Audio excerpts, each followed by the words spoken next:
Welcome to another edition of Mid-Century Pickleball. Ian, Bill, Ernie the Monstera running security. We have to talk about something. We have to talk about something very serious. This was very near and dear to our hearts about, 6 months ago. And now it is completely out of both of our lives, I think. We're talking about DUPR. Uh, we were really focused on raising our DUPR for a while. And now I couldn't possibly care less about it.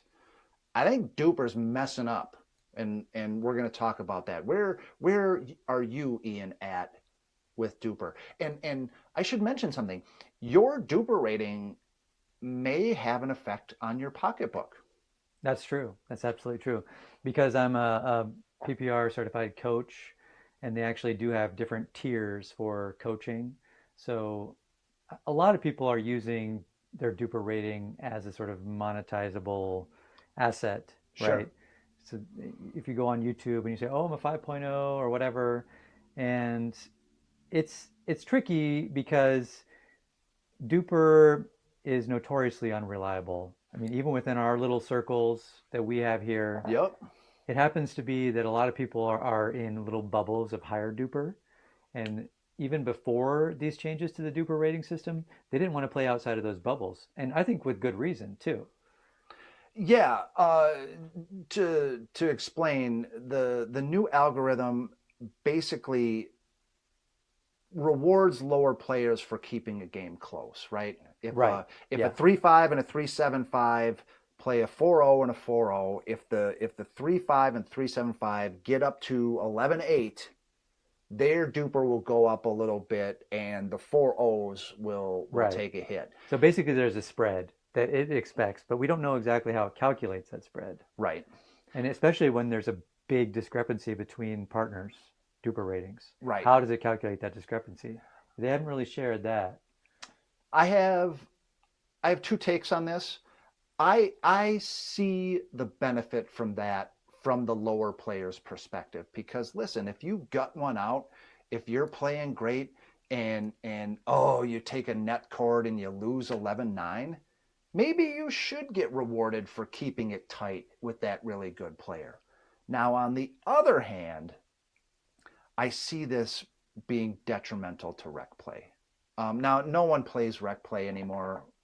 No one plays DUPR matches, I don't think anymore. Well, we haven't played one locally around here for a long time. Oh, You could months and just months and months and so months. in with DUPR, you could all just agree to report your scores Right. on a recreational level to DUPR, and it would give you alter your DUPR ratings. Exactly. Yeah, And but that doesn't really happen that much if you around are here. playing a quote unquote friendly match, it's going to be less friendly because the people who are higher in DUPR are going to want to knock you into the dirt. They're going to want to beat you 11-1. They are not going to just mess around and, well, I'll just hit a drop here instead of a drive that I know the 3-5 can't necessarily handle. Yeah, that's it. They're just not going to want to play, right? But we're talking about maybe in Also a tournament that. situation. If you have a tournament situation, usually the tournament organizer is saying, "Hey, we don't want we don't want high level players to play low." They don't usually say we don't want low level players to play high. And with these new rules, what you want to be is an underrated player Sure. playing up, right? Because all you need is a few points in each game. I mean, I don't know what the spread is going to be, but if you can get 5 or 6 points and gain some DUPR, Yeah, let me tell you, I'll tell you my quick story. It has nothing to do with my pocketbook, but at our indoor club, they have this DUPR gated night. right? And I wanted to go play with the big boys. I Yeah, really, really wanted to do that. So I was on the grind. I was trying to raise my DUPR. I wanted to get in there because right. I knew I belonged. I know I belong. And you enter these DUPR leagues, these DUPR DUPR days days. or whatever, and you get it's so hard because if you get stuck with a partner that's worse, you know what the other team's Right. going to do. You don't see a single ball. Yeah. Let And me give a little quick explanation of what DUPR leagues and DUPR days are, because I yeah, don't think yeah, yeah. everybody around the country necessarily has these going on. But a Right. lot of times, facilities that use DUPR regularly will have these events, let's call them, and they can be multiple weeks, let's say like 8 weeks, where you have a group of people, maybe 20 people, who come together every, say, Wednesday night, Hmm. and we play kind of a mini tournament. Sure. Throw them And in a pot, randomize them, partner people yeah, up, play a set of 8 matches, go home, yeah. and Duper runs your scores. And at the end of the night, it goes up or it goes down. Right. And Duper Day would just be like a 1 day version of that. So a Hmm. league is sort of like over the course of, and they won't, the leagues that we've been in, they haven't tracked you week to week. You just kind of start afresh each time. Right. And it seems like the first round was random. And you better hope that you got someone decent the first round, because after that it didn't seem to be random. Now, if you lost the first match, you're kind of in the losers bracket of the randomization. So it wasn't great for a lot of people's duper, because they did not restrict the duper, the beginning duper. They said it was self-rated, like one of our leagues, for example. Right. You had to self-rate, and I think that was an encouragement to hoping that people were sort of accurate with their self-rating, and a lot of people really weren't. So There's a lot of 3-0s out there who think they're 4-0s. yeah, yeah. Plain and simple. That might be me. Who knows? I'm not trying to call anybody out. Whatever, you know. Right. No, it doesn't matter to us. I've seen duper rated tournaments with no attendees. But they are indoor. So Yeah. right now people are playing outdoors. It's hard to say. I don't know what exactly is happening. Okay. Yeah. But here's the thing, right? I have seen a couple of explanations of the logic. I watched the thing with John Q's His QCast. interview, sure. Yeah, the woman who was in charge of the algorithm was trying to say that, like, they couldn't do certain things. Like, for example, how about elevating the person who got more points than expected, but not taking down the person who didn't beat the spread, the winner, right? Don't Yeah, take the winner down. Just sure. elevate the person on the bottom. And I don't think that was accurately or sufficiently explained, because I feel like it's very likely that that person who got more points than expected is underrated. It's not as likely in my eyes that that person who won, still by a decent margin, 3 or 4 points, is overrated, right? Those things aren't equal. And she was saying something about how, oh, suddenly everybody's going to go up in like, it's going to be, everybody's going to go up, up, up. There's going to be no end. And I'm like, well, people are generally getting better over time, right? I mean, so why wouldn't that be okay, right? There might be more 3 5s now than there were 2 years ago. And it's okay not to have your average number. Otherwise, you're just devaluing a 3 5. Like, is the 3 5 going down? Is the worth of a 3 5 or the skill level of 3 5 going down?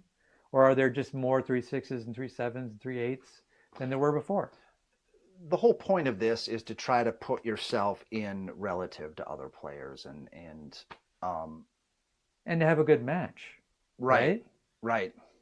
What would be the other point of that? I mean, for me to say, even as a coach, to say, okay, so I'm over a 4.0, I might be a little bit underrated. I definitely, one thing I want to say about Duper, and the reason why I did Duper originally, Hmm. the true reason and why I wasn't really too worried about sort of the self-rating aspect of this league, was that I wanted to get over my anxiety about having pickleball be recorded.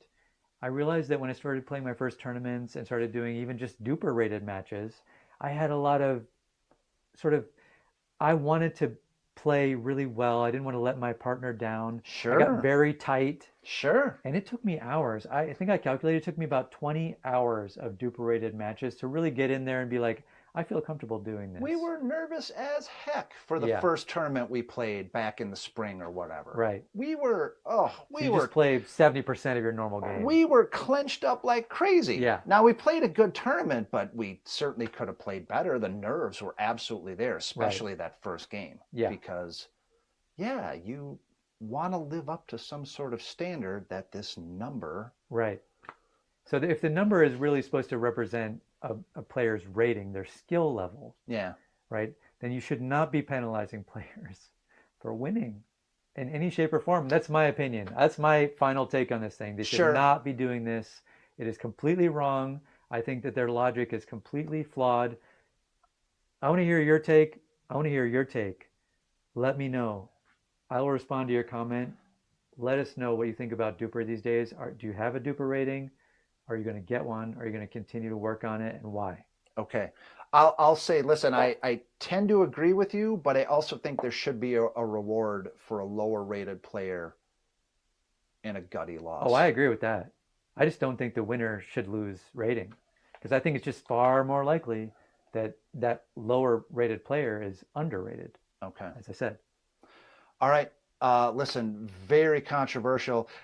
Even if you don't have a take on Duper, let us know where Duper is in your pickleball existence. Like it at least this summer, it is nowhere in mine. I would Yeah, I have haven't even thought about I it would have much. to look up what I am. I don't care. I Yeah, just want to go. I just want to. my little reliability score is going ticking down. But Great. that's fine. I think it actually means that you can move more quickly when you, I just want to go beat the players I want to beat. right. I just want to go, that's all I want to We'll do. see what happens in fall when we get, or in winter when we have to go indoors and they're going to have this locked, DUPR locked matches or whatever, or open play. Ian, for the content, We're going to have to we're do we're tournaments. gonna have to do a tournament Yeah, yeah, for sure. for the content. I'll do it. I want to do tournaments. I'm much more comfortable than I used to be in a pressure situation, so it's been good. All right. He's a pressure player. All right. Jump in the comments, like and subscribe. That really helps us out. Obviously, first and foremost, thank you for watching another edition of Mid Century Pickleball. For Ian, this is Bill. Until next time, swing easy.